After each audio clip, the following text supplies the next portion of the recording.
Good afternoon. All right, the clock has started. Our time is already running out, sadly. So, good afternoon. I'm P. Carl. I am from Boston. I am the co-artistic director of Arts Emerson at Emerson College. I'm also the director and co-founder of a think tank and communications platform called HowlRound that is for the theater. And I am going to moderate our panel this afternoon. And happy to see all of you. We put Hamilton in the title as a way to sell out the panel. And I know you had to have paid at least $800 for a ticket to get here. I can't, I don't know why these seats are open. You do pay more there? Yeah, great. And but we'll talk about that in a little bit, won't we? So I want to introduce the panelists. I'm very happy to be sitting next to such esteemed guests. The first, my friend Oskar Eustis. I'm just going to read the briefest of bio for you because you have really all the bios in your booklet, but Oskar is trained and grew up in the New York experimental theater scene in the 70s and has since then run nonprofit theaters in Switzerland, San Francisco, LA, Providence, and New York. He has specialized in new play development, working with pretty much everyone of note, and in the last 10 years as the head of the Public Theater in New York, he has developed and produced a number of shows which moved to Broadway, among them the last two winners of the Tony Award for Best Musical, Fun Home and Hamilton. And then John Doyle, down there, has been the artistic director of 4 prestigious subsidized theater companies in the United Kingdom. He is also had an extensive commercial career, currently represented by his work in The Color Purple, which is on Broadway, and beautiful production. And John has recently taken on the artistic director of Classic Stage Company in New York City. So John is also a local, so only 25-minute drive here in town. I'm just going to take a few minutes to lay out what the conversation will be. And then Oskar and John will talk for a little bit individually. Then we'll talk amongst ourselves for a little bit, and then we'll invite some questions from you. So, and then when the clock runs out, we will be able to talk a little outside if we need to. So the issue of the theater and money has been an issue that is something we've been discussing since the beginning of time. And the relationship between the not-for-profit and the commercial theater has been a particular point of both tension and opportunity over the last many decades. And what I wanted to do is just frame a little bit for you the history of that conversation, which continues to evolve. But with the beginning of the nonprofit theater movement in the late 50s and 60s, there was always a sense that there was the commercial world primarily happening in New York, and then beginning to crop up around the country were these regional theaters who took on the not-for-profit tag as a way to think about theater as something that belonged to everyone in the various communities around the country. By nature in the not-for-profit world, those seats were less expensive to buy a ticket in Dallas than if you were going to go to Broadway in New York. By 1974, as the not-for-profit movement had strengthened itself and grown, the commercial world was quite interested in what they had going and thought there could be great value in being associated with the not-for-profit theater. There was a big gathering in 1974, over 200 commercial producers and artistic directors of not-for-profit theaters and various artists came into a room. Chairs were thrown, and there was a great resistance to the idea that commercial theater would infect, in a sense, the purity of the not-for-profit model that was in trying very much to keep money as not the primary driver, but art as the primary driver of the not-for-profit theater. By 2000, there was a second gathering, so 25 years passed before that group of people ever got in a room together again, given the volatility of that first meeting. And in that 25-year stretch, the commercial and not-for-profit theater had become pretty good bedfellows. It was a much less contentious meeting. They were a sense that it was a fait accompli, that one needed the other, and particularly now the tables had turned in that the not-for-profit theater needed the commercial dollars available from New York productions to enhance the work that was happening in their theaters. And then by 2011, Oskar and I were part of a meeting, we sort of call 74 Act 1, 2000 Act 2, and then Act 3 in 2011. We were part of a meeting at Arena Stage in Washington, D.C., again, a meeting of commercial and not-for-profit artistic directors and producers. And in 2011, an interesting thing happened. At this point, there's been a long history of commercial enhancement of the not-for-profit theaters, a long history of moving shows from regional spaces in other parts of the world, from California to Dallas to Minnesota to New York, and there was a real sense of ease in that meeting from the commercial producers about their role and their value of the not-for-profit theaters. There was much less ease in 2011 from the not-for-profit side, wondering if we had completely sold our souls to the devil of the commercial world. And it raised a lot of questions for the not-for-profit leaders in that room about ethics and values and what made the not-for-profit theater specific. Why was it important? Why should it continue? And why should it continue with a certain level of autonomy from the commercial theater? So that's a kind of broad frame. And then there are a lot of questions that raises, and we'll talk about those, but I'll hand it off. Oskar, do you want to start with your piece of that? Happy to, and we can actually do a little Hamilton now, so that, we will have earned the audience. I want to talk just about Hamilton's relationship with the public theater, which is the theater I run, because in certain ways it's typical, not in the size of its success, but in the relationship between the commercial and the nonprofit. I spent, when I first got to know the very first songs from Hamilton, I spent a couple of years trying to convince Lin-Manuel Miranda to bring it to the public, to develop it there. About 2012, I succeeded in convincing him to do that. And at that point, essentially a three-way relationship began. Lin-Manuel, the artist, and the team that had assembled around Lin-Manuel, the public theater, which is the nonprofit entity that was developing and producing Hamilton, and Jeffrey Seller, who was the lead commercial producer who had been involved with Lin-Manuel for many years before. That was a relationship that pre-existed my relationship. What happened then, and this is really explaining in a little more granular detail what Dr. Carl means by enhancement, it was a very typical deal. Jeffrey essentially gave the public a fairly large sum of money to help enhance, in other words, add to the rehearsal period, add to the size of the cast, add to the complexity of the set, the production at the public, which, because we're a nonprofit, it is legally required that I was completely in charge of what happened to the nonprofit. No commercial person can have a voice in that. But we're friendly, and we certainly talked to each other, and Jeffrey supplied a big chunk of change. We developed the show, and it then was successful beyond any dreams we could have imagined, which I promise you doesn't always happen. We moved the show to Broadway, and my relationship at that point, in a business sense, was informal, in the sense I continue to function as a producer, but I function so at the discretion of Lin-Manuel and Jeffrey. They like having me around, I guess, so I get to be around. But financially, the public, of course, owns a piece of Hamilton.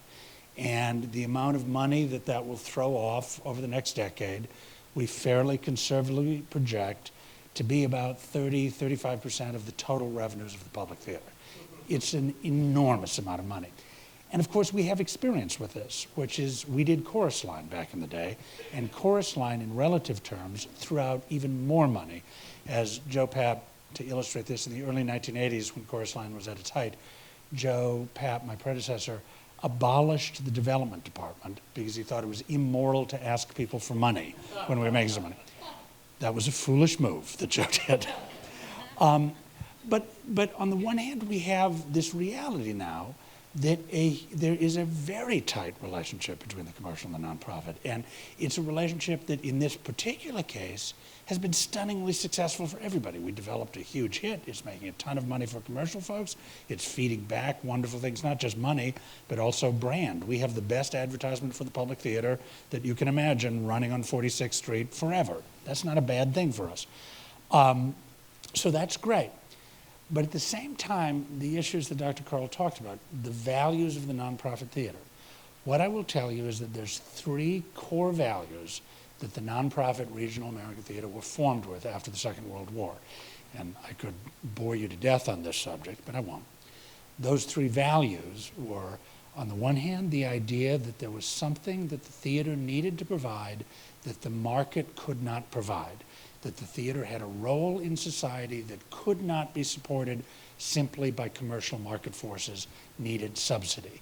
Indeed, in England, the nonprofit theaters are referred to as the subsidized theaters. That's what distinguishes them.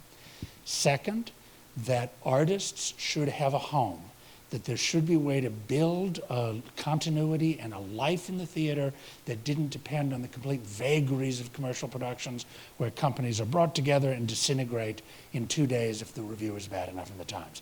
But there's some kind of continuity.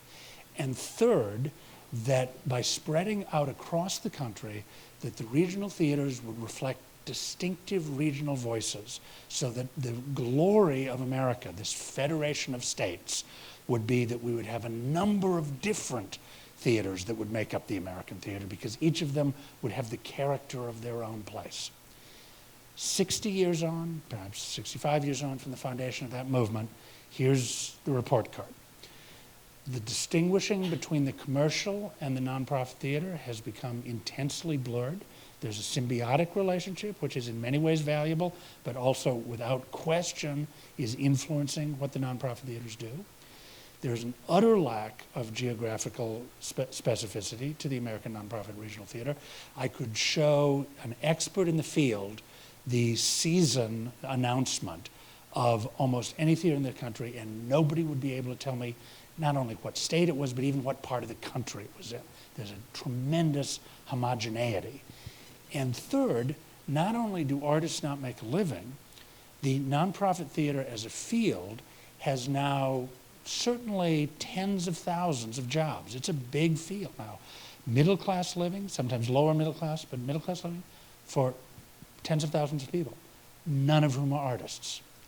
Administrators, production folks, development directors, PR folks. I make a living, but I'm not really paid to be an artist. I'm paid to be an artistic administrator, the artistic director. I make a fine living. But artists are, for the most part, I mean, the actual numbers that we've uncovered is artists in theaters are being paid the same weekly salary with no adjustment for inflation as they were in the 70s. The theater has given up the idea that we actually provide a professional living for the artists. And a lot of what Dr. Carl and I have been talking about with another group is those 3 failures loom very, very large in the life of the nonprofit theater. And I'm not saying that our relationship to the commercial theater causes that, but somehow we have to understand that relationship in that broader context of the ways in which the nonprofit theater is not currently fulfilling its mission and vision, and the reason we have tax-exempt status in the first place. That's my speech. That's you. There's no answers, but just, you know. I'll give a foreign perspective. I think that's the safest thing for me to do, and that's what I am. And Oskar made reference to the subsidized sector in the United Kingdom. And I'd like to just take a few minutes to compare and contrast my own personal experience between working over there for too many more years than I care to think about, but certainly for 30 years of my professional life, and now having worked in this country for 10 years of my professional life. My first experience, well, first of all, when I left drama school, I didn't know what words like subsidy or non-subsidized meant. We didn't have words like enhancement in the theatre, and development was a different thing altogether. So we had to learn, my generation in the UK had to learn a whole different language, and had to use words like industry and business, which I think are still questionable words in relation to the professional theatre. But anyway, we did. We didn't think of ourselves in those ways at all. My first job, my first theatre that I ran, which is one that I never count, although I ran it for 5 years, was started by 4 of us, 4 young 21-year-old artists. We didn't use the word artist then, it sounded too pretentious, who bought from the General Post Office a van for £5, which was probably worth, £5 probably worth more then than it is now, ironically. But anyway, we bought our van and we went off to the Highlands of Scotland, which is where I come from, to take theatre to people who had never seen theatre before, which was my own experience as a child. I went to drama school never having seen a play. And we managed to cobble together for £28 a week a living until the next season when the Arts Council of Great Britain called me up and said, we'd like to give you £20,000. Now, we hadn't put in an application, right? They knew of our work and they had been looking at our work and decided that it was valuable and that they should acknowledge that. That growth continued for a period of time under what I'm proud to tell you was a socialist government for a very long time. And throughout the 1970s, the growth of arts funding for the United Kingdom, for the theatres in the United Kingdom, of which there were 200 funded professional theatres on that tiny island, right? Bear in mind it's about the size of California. 200, all of which got subsidy. And the word non in non-subsidy sounded negative to me, right? Of course, when I look at it in this country's perspective, it flips, right? Because not for profit has got that negative word in it, and the word profit suggests something positive. Now, I think profit can be positive, but it doesn't always have to do with the dollar in the same way that I didn't think in the UK it had to do with the pound. The Labour government of the time would encourage us to put in our applications for money. And I remember in one particular season, they asked every theatre in the country to apply for what they thought that theatre needed. All 200 of us applied. We all put in a figure, and the Arts Council had money left over at the end of the year, which only goes to prove that artists are not greedy. Right? We all asked for what we felt we needed, not for what we wanted, but for what we felt we needed, which is a totally different perspective on how theatre is funded and made.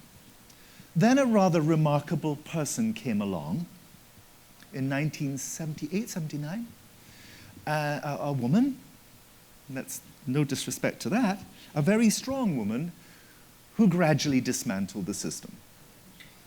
And from the 70% funding that I received for the first building-based company that I ran, right, 70% funding, which suggests that you can take an awful lot of risk and suggests that the right to fail is a positive thing, not a negative thing, but it's a positive thing as an artist.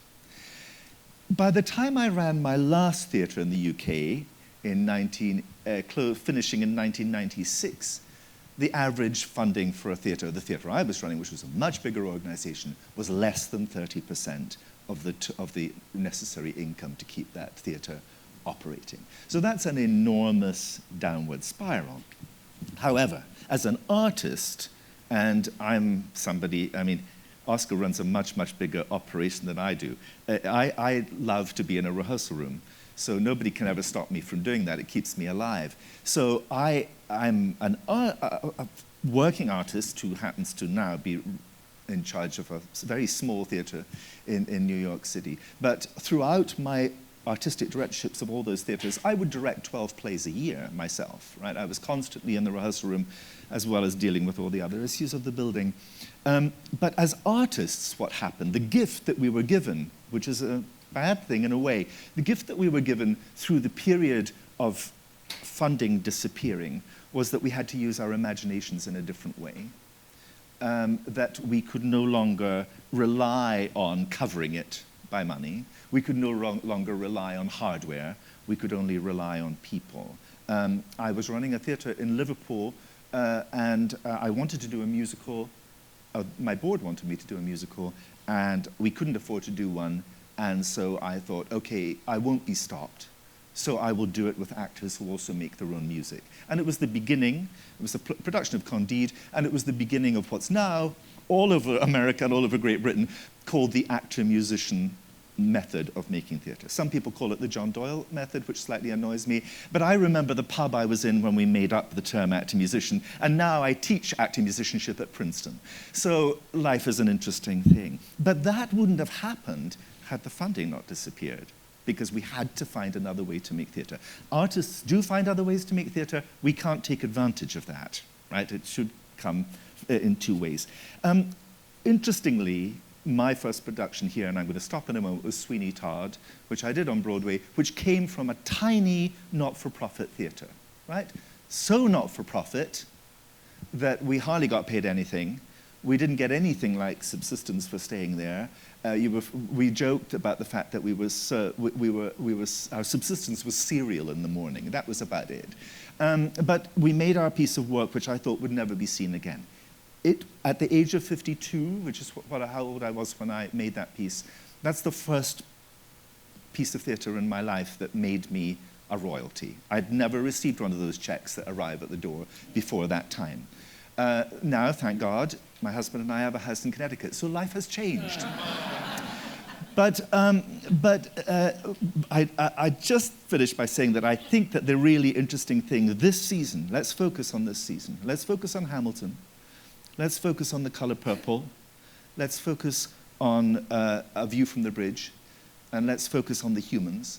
They all came from either theatres that were not for profit or from artists who were brought up in the not-for-profit movement. So something, not only financially, but something artistically has happened in the way theatre is made on Broadway. And if you can have Eva Van Hove's work and my work on one street, and you can have the work of Hamilton and those remarkable artists on the next street, we've changed in a remarkably positive way. Thank you. Thanks, you guys. I guess I wonder, one of the things I keep thinking about in this, because I think, John, you end on a sort of very positive note, which I think is one story and an important one. And I think if you were to poll artists around the country who I work with every day, they might tell some would tell a different story about success. But could I actually? Yeah. Because I think this thing that John is ending on that is correct is the commercial theater is in many ways better than it's ever been. We have managed to penetrate that.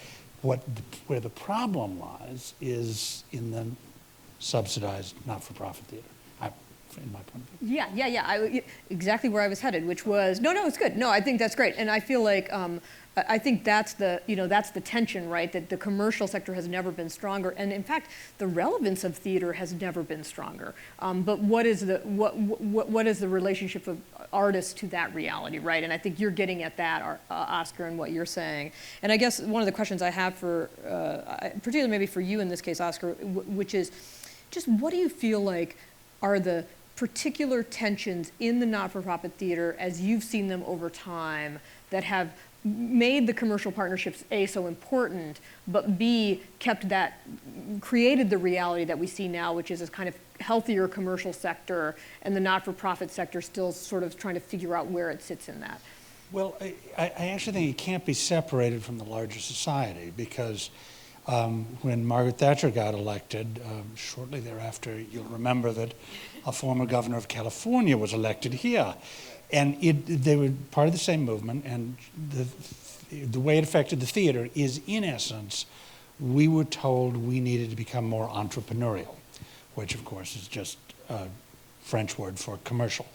And for the most part, the theaters had been a national. Here's a great statistic. In the 1970s, Trinity Rep, the theater in Providence, Rhode Island, that I later was artistic director from, got over 40% of its budget from Washington or from New York, from the federal government or from the Ford Foundation, basically McNeil Lowry, the Ford Foundation. So a huge chunk was given on a national basis. And both the NEA and the Ford Foundation were in the business of peer review, judging the quality of work by review from its peers, and they were rewarded for their excellence. That all went away. So now for almost all of us, the vast majority of our funding is local. And the theaters and the people who ran the theaters all became more entrepreneurial, which meant they more closely resembled businesses. What did this mean? That our partners, the managers in our theater, are now focused on holding down labor costs. Paying artists is not about supporting an artistic life, it's about holding down the cost of labor, because that's what you do when you're running a business and you're trying to make a profit. You try to keep your labor costs down. Second, maximizing the amount of income you derive from every seat in your house. So part of the, this is just, there's nothing radical here. This is the way America works. But we've ceased to resist that. We've ceased to actually be an alternative to that in the way, for example, many universities are actually holding down the idea that there's supposed to be alternatives to that. Needs-blind admission, the way that flooded through the Ivies. You were watching major nonprofit institutions, the universities, saying, we're going to double down on nonprofit. We're going to hold the left side of the spectrum in terms of our business model even more. Whereas what we sort of swept along in the Reagan-esque tide looked to hold down the amount we were paying people, increase the amount we were charging people, and get a healthy balance sheet. That's the opposite of encouraging risk. The opposite. Then what you do is your season is whatever were the big hit shows in New York last season. So it starts, and you see also, sorry, I'm talking too much. Well, I think also certainly as somebody who also works in the commercial sector, I mean, I've done 5 Broadway shows in the last 10 years. I as a director, it's the responsibility of people like me, because all of those jobs came either from myself as a person who fundamentally believes in the methodology that comes out of the subsidized or not-for-profit sector, but also they were productions that came to those producers because of that. If you look at the flip side of that, came to those producers on the cheap, right? Crudely, that's what it is. It's cheaper.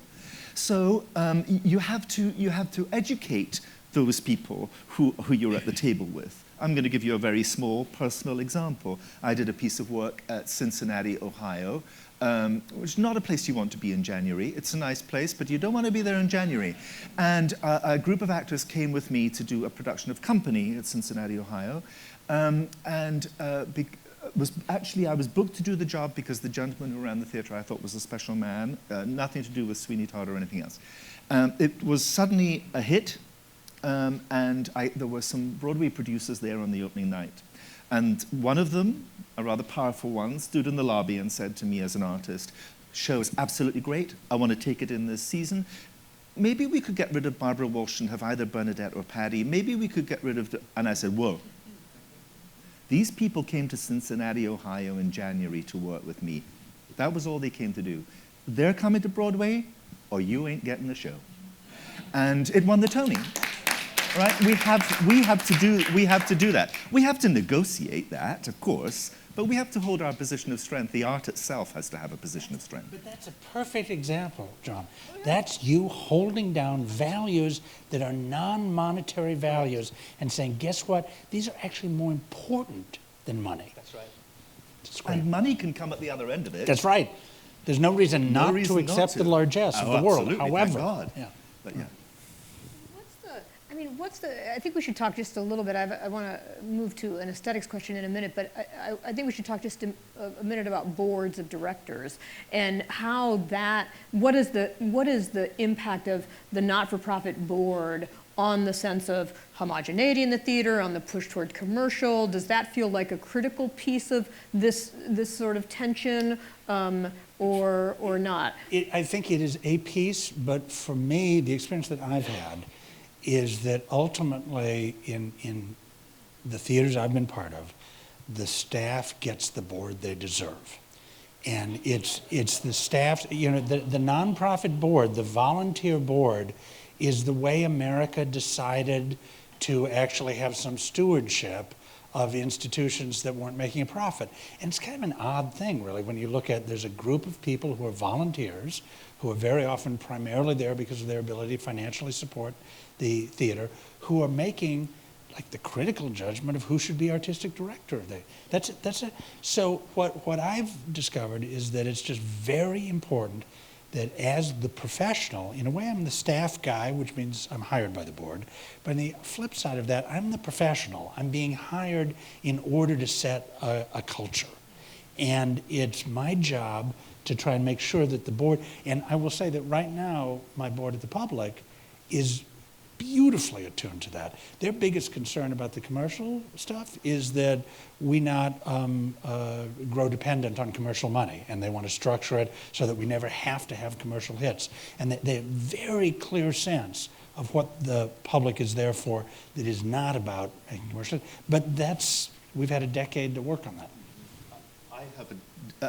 I've only just met my board at CSE, and I find them absolutely charming. So I will say nothing negative there at all, and tremendously supportive. However, for me, it's a totally new thing. At my age, learning how to do a job differently, because I've always been used to a board that is made up of people who are there for political reasons. They're not there to put their own money on the table. They are there to represent the sources from which the money came. If you're running a theatre in a city like Liverpool that has no money and there are holes in the road, then it's really difficult to manage a board of that ilk in an arts organisation, because they have, of course, going to say to you, John, we can't give you any more money. Have you looked at the streets? I mean, get a life. What I am amazed and moved almost by the fact that actually good human beings who really care about the theatre put a check on the table. I mean, that's impressive stuff, with no desire for any return for that check. That is also deeply impressive stuff. For me, what I'm trying to figure out is how to help that group of people to be more truly representational of the audience that I hope will develop in that theatre in time to come. And a lot of the audience that I would hope to develop would be represented by people who may not be able to put a check on the table. So how do you develop your board in the same fashion as you develop your audience? Because one should truly represent the other, I think. I hope. I might say something different in a year's time. Or I might not have the job. Who knows what might happen. I'd love to turn the conversation a little toward where we are culturally right now. And we're in such an interesting, conflicted moment in our culture around race, around the changing demographics, around incredible toxicity of gun violence. I mean, there's so many things that are happening in the world right now. And there is a clamoring inside the theater. As you stated earlier, Oskar, the theater is always a reflection of what's happening in the moment. And I'm wondering a little bit about how does what's happening in the world right now influence, I mean, the one thing I've always held to around the not-for-profit theater, and the reason I've been in it so long, is because I feel like it connotes a kind of notion of artistic freedom, that we should be able to be responsive, that the bottom line isn't the thing that would be primarily pushing us. And I'm just wondering where does the not-for-profit theater sit in a moment like the one we're in right now?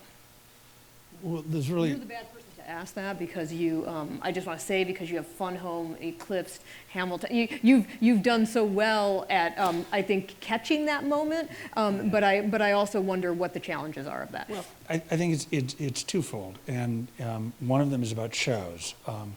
Our job is to find shows that hit the nerve of the zeitgeist.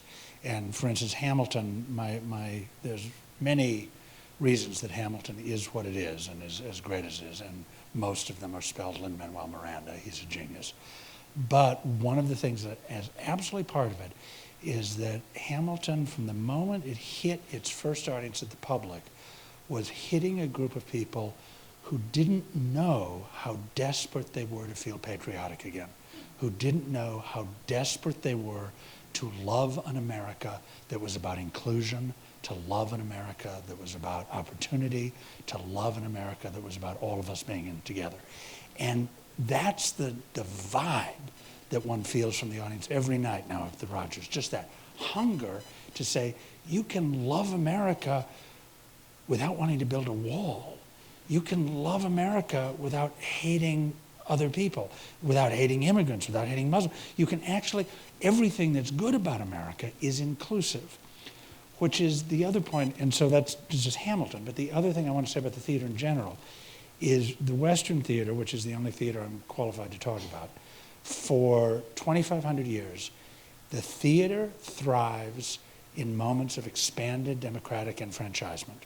From the Greeks to the Elizabethans to the 1930s in America, every time the theater thrives, it's when suddenly more people are given voice. More people are allowed to be the subjects of history, not the objects of history. And that is what the art form of theater is, drinks up like water.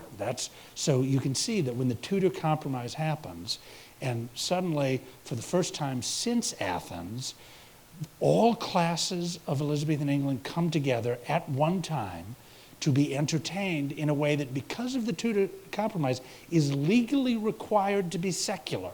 They're legally not allowed to make it religious. And at that moment, you get Shakespeare. You get an artist who's speaking to everybody at once. And that reflecting the audience back. So it's not just that's what we want as nonprofit theater people or what we want as progressive human beings. It's what the theater as an art form wants.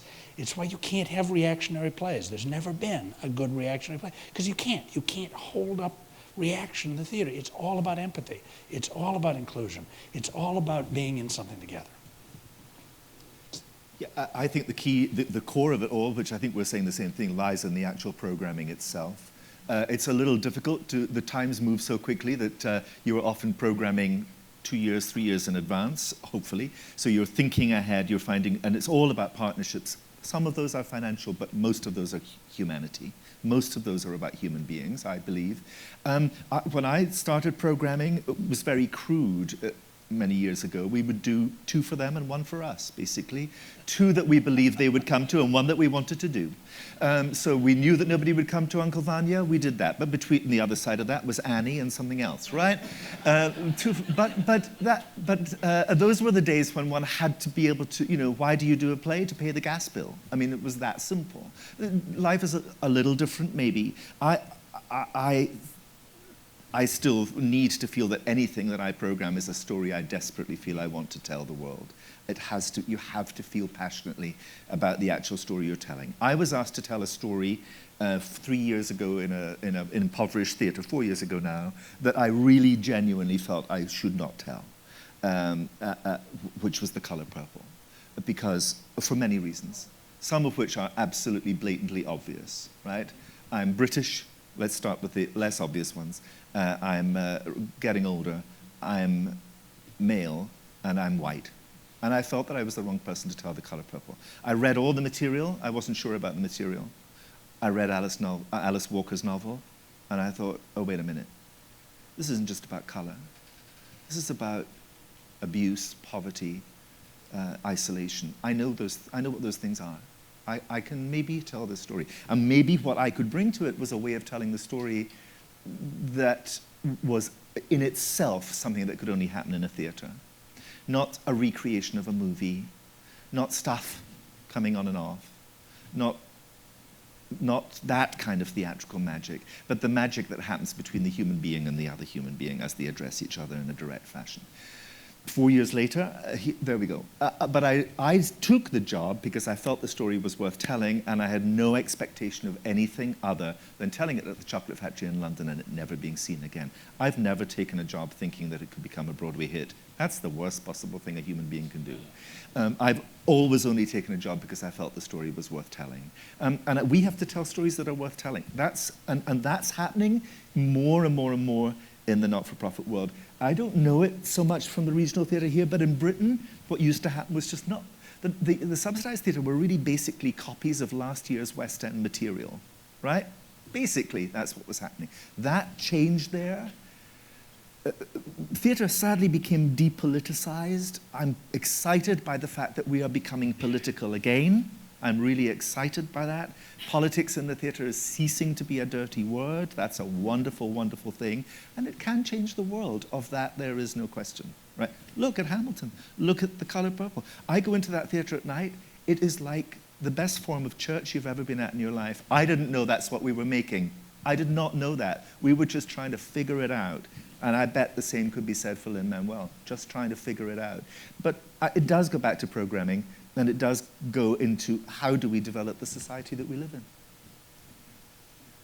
Great. We're at the 10-minute mark, so I want to invite you all to ask some questions of our panelists. Right here, one, two, and I saw three back there. Yeah, great. So I was...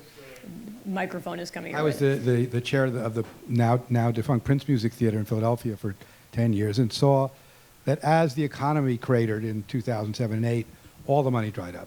And it became impossible to keep the theater going. It took 3 or 4 years of painful, but it was trying to do for musical theater, the American Music Theater Festival, what nonprofits should do. But we had the Ford Foundation saying, get us younger audiences, and then we'll maybe give you a little more money. Or find new donor bases. They were completely unconcerned with what theater, the artistic director, and the staff was trying to do. How do you plan for what will undoubtedly be the next big economic turndown, which for many other theaters, not just us, destroyed the donor base, the ability of the donor base to keep them alive? You certainly can't prepare for it in the sense of make yourself completely immune from it. None of us are. The things that we have tried to do is diversify very widely our donor base, and we have put a lot of money into that development department that Joe abolished all those years ago. And that was what was so wrong about him abolishing it, is that Chorus Line closed, and Joe died 6 months later, so he never had to deal with the theater without Chorus Line and no development department. And the people who did had a really rough time of it. So we have now, in the 10 years I've been there, we have increased the number of donors above $200 by 800%. It's been a huge, and it's precisely the effort to not be dependent on a few big sources, but to spread it as widely as possible. And then honestly, the way that we think about the work is, if you ignore ticket sales, if you ignore who's giving you money and just say what the theater requires to survive is a whole lot of people who can't imagine their city without it. You have to find an awful lot of people who will find what you're doing so compelling that they will stick by you when times are tough. And obviously for us, Free Shakespeare in the Park is a huge part of that. And I feel like it is the most brilliant brand we've got.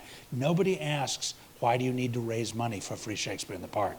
They figure it out. They see why you're, and it's social good, which of course is also a lot of the basis of our dialogue with the foundations, is aligning. We now have a fantastic relationship with the Ford Foundation, not because of the artistry, but because we are aligned along social justice terms. We are interested in what they're interested in, and we're able to make the case to them that we are making art in order to achieve the same goals that you're after in so many other ways.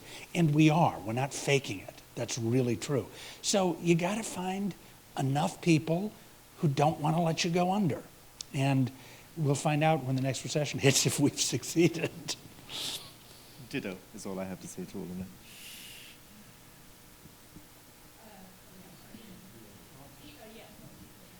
Hi.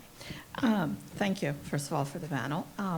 So I'm a trustee of the McCarter Theater in Princeton, and I was picking up on what you said about the artists' pay, the actors. And I know from work on the board, that's sort of, well, that's what the actors get paid, and that's what we pay. We try, now that we're in better financial situation, to do a little bit better, but it seems like it's the last place where the money goes, and I would like you to expand on that if possible, and cures to that.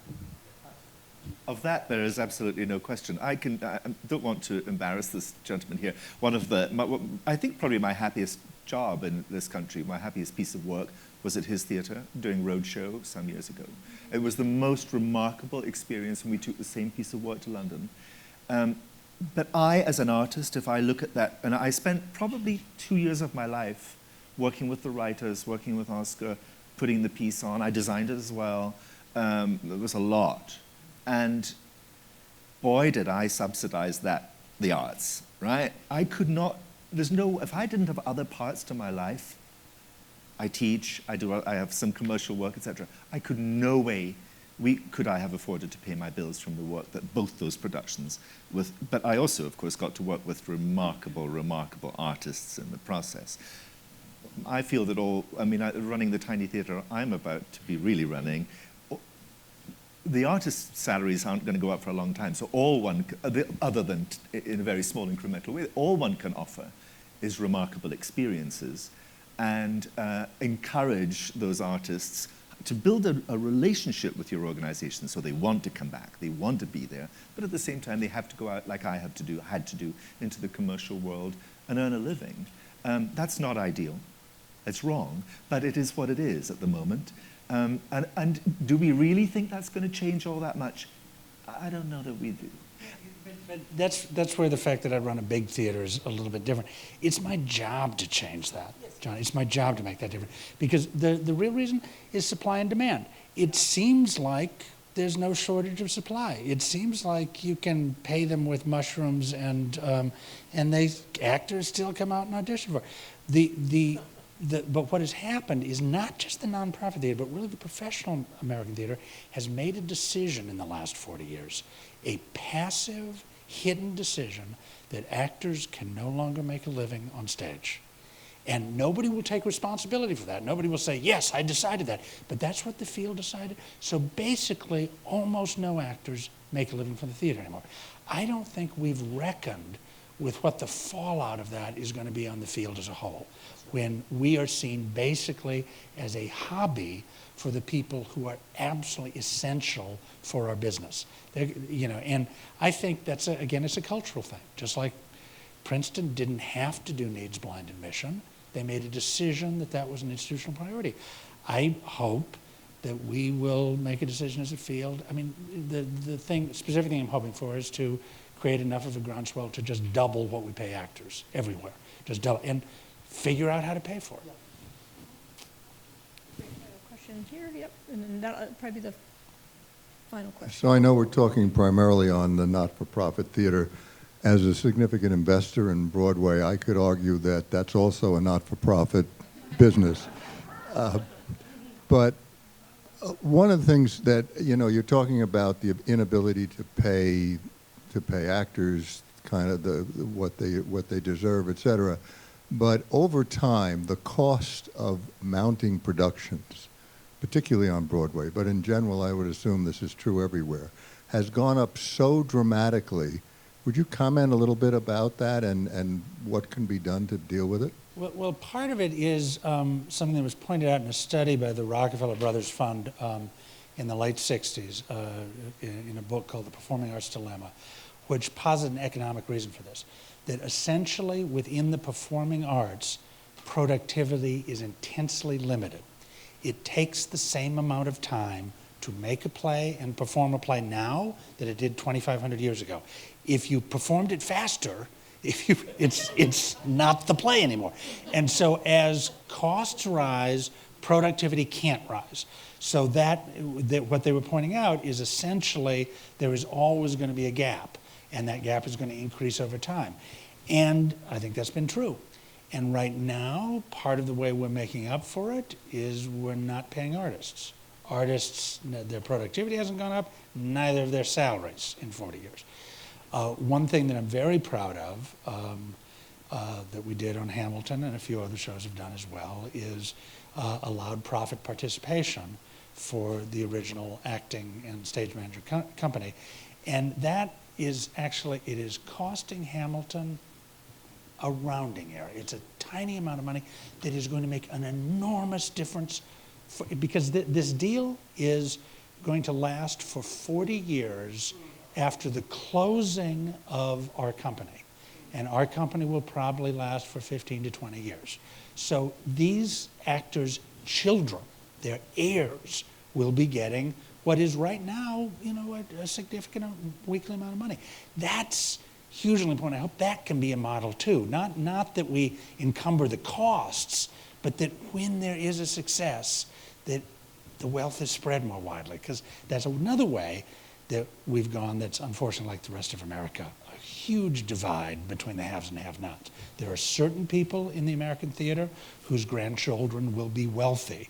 When you make a hit in the American theater, you can make an enormous amount of money. And then there's the vast majority of people who literally can't pay their rent. And that should change. As somebody who designs on Broadway as well, and who sees those figures all the time, I see, of course, the unions are extremely powerful, and I'm not saying they shouldn't be. In fact, I would rather that than the version that exists in Great Britain, where you don't have to be a member of anything at all, and you can still work on the West End. But there are questions to be asked about how the monies are apportioned, and I think it's to do with education, because I do think that one of the things I know what it's like to sit through 40 previews as a director designer on a Broadway theater with producers all around my ears, right? I know what that's like. It's no fun. And their immediate knee-jerk is to go, I don't know if it's going to work, let's spend more money and do that. I remember during a catered affair, they would say to me, well, let's bring a car on stage. And I would say, but why? What's that got to do with anything? And they did bring the car on stage, and it cost $50,000, and it made no difference. I kept saying, 2 lights from the back of the auditorium, the audience will imagine a car. We are forgetting the fact that what the Greeks did, which is what he referred to, and what Shakespeare did, was they asked the audience to imagine. And imagination costs a different kind of money. But it's the most powerful thing we have. And I think more of that used, it may sound idealistic, but dear God, what's wrong with that? It could affect where the money is spread. That's our time. I know we have more, I'm sorry. But we, going out there to, so you can ask your question and we'll do that. Yeah. So thank you.